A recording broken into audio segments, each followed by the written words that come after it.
அஸ்ஸலாமு அலைக்கும் ஃப்ரெண்ட்ஸ், எல்லோரும் எப்படி இருக்கீங்க? இன்றைக்கி வீடியோவில் இட்லிக்கு ஒரு அருமையான தூள் எப்படி செய்யலான்னு பார்க்கலாமா? இந்த இட்லி பொடி அவ்வளோ அருமையாக இருக்குங்க. எத்தனை இட்லி வேணாலும் சாப்பிட்லாம். அதுக்கு ஒரு பேனில் 3/4 கப் அளவுக்கு இருக்குங்க வெள்ளை உளுந்து பொன்னிறமாக நம்ம கலர் சேஞ்ச் ஆகிற வரைக்கும் வறுத்து வாசனை வர வரைக்கும் ஒரு பிளேட்டில் கொட்டி வச்சிடலாம். இப்போ அதே பேனில் 1 கப்பு ஃபுல்லாக கடலை போய் சேர்த்துருக்கேன். இதையும் அதே மாதிரி வறுத்துக்க வேண்டியதுதாங்க. 1 கப்பு ஃபுல்லாக நம்ம பொட்டு கடலை சேர்த்து அதையும் வறுத்துடலாம். பாருங்கள், இப்போ ஒரு 3/4 கப் அளவுக்கு இருக்கும் வேர்க்கடலை தோலோடய அப்படியே ரிமூவ் பண்ணி நம்ம கொஞ்சம் ஓரளவுக்கு தோலை ரிமூவ் பண்ணிவிட்டு அப்படியே போட்டுக்க வேண்டியதாங்க. வறுத்துட்டு 1/2 கப்பு பாசிப்பருப்பு சேர்த்து அதே மாதிரியே வறுத்துடலாம். இப்போ இதில் 1 ஸ்பூன் அளவுக்கு ஜீரகம், ஒரு 3/4 ஸ்பூன் அளவுக்கு மிளகு சேர்த்து அதையும் பொன்னிறமாக வாசனை வர வரைக்கும் வறுத்துட்டேங்க.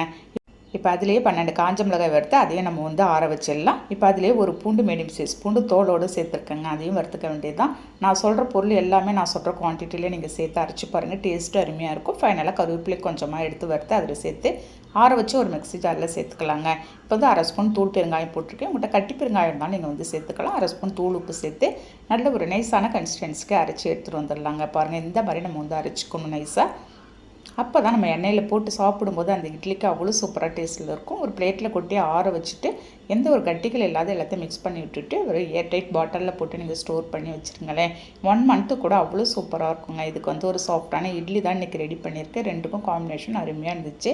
கண்டிப்பாக நீங்களும் ட்ரை பண்ணி பாருங்கள். நாளைக்கு பார்க்கலாம். Okay, thank you, by.